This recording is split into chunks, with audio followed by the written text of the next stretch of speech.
Аса қамқор, ерекше мейірімді Алланың атымен бастаймын. Ассаламу алейкум, қымбатты аға бауыр, әпке қарындас, құрметті көрермендер.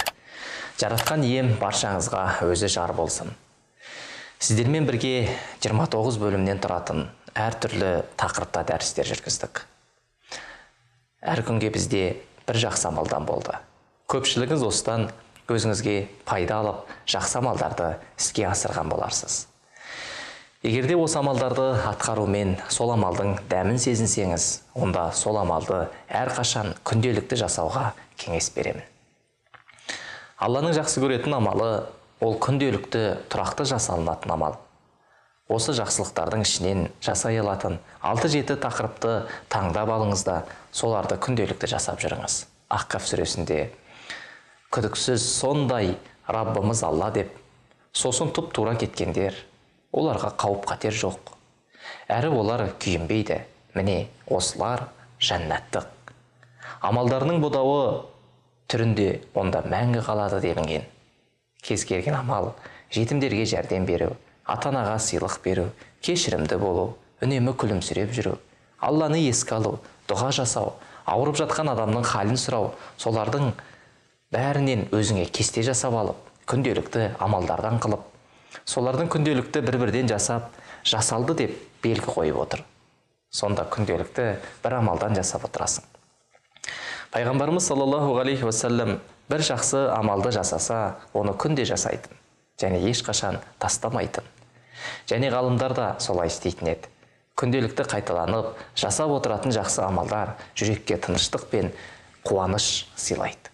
Құранда «Әй Мұхаммад алейхиссалам, олар Алланың кеңшілігі, мәрхаматымен болған, осылармен қуансын. Өйткені Құран олардың жиған тергендерінен хайырлы де». Осы өмірде дүниені қалап, соның соңынан қалмастан, оны жинаған адамдарды көріп жүрміз. Тіпті келісім жасасып ақша жинайтындар да бар. Ол қанша жиса да бұл дүниеге тоймайды. Онда ақырет туралы не айтамыз? Ол жаққа бұдан да қаттырақ дайындалмаймыз ба? Мәңгілік сол жақты емес па? Ал кім мүмін болған түрде ақыретті қалап, сол үшін тырысса, міне солардың тырысулары шүкірге қабылдануға лайық делінген Исра сүресінде. Иә, сүйікті бауырым, аяулы қарындасым. Қиямет күні мизан деген таразы болады. Онда біздің салмағымыз, дүниелеріміз өлшенбейді. Онда біздің жақсы амалдарымыз ауыр тартатын болады. Құранда міне сонда біреудің таразысы ауыр тартса, онда ол разы болатын бір тіршілікте болады.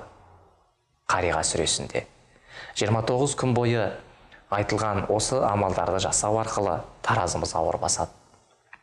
Кейбір амалдарды күнделікті, кейбіреуін жетісіне бір, ал кейбіреуін айына жасайтын амалдардан қылып бөліп қой, күнтізбе жазып қой.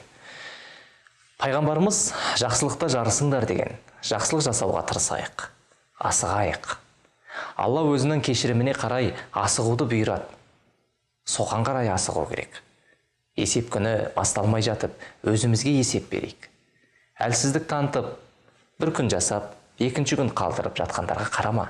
Шынайы түрде діннен бет бұрғандарға да қарама. Бұл жолды тастап кеткендерге де қарама. Оларға ермей, жалғанның қызыл жасылына алданып қалмай, Аллаға жақындауға тырысайық.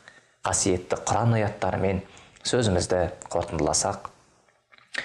Сөз жоқ, бұл жәннат, ірі қол жетушілік. Амал қылуға тиісті. Саффат сүресі. Алла сіздерді де, біздерді де жақсы амал қылуымызды жазсын. Өзіне мойынсынуымызды нәсіп етсін. Я жүректерді өзгертетін Алла, біздің баршамыздың жүректерімізді өзіңнің дініңе бекем болған жүректерден қыла көрші.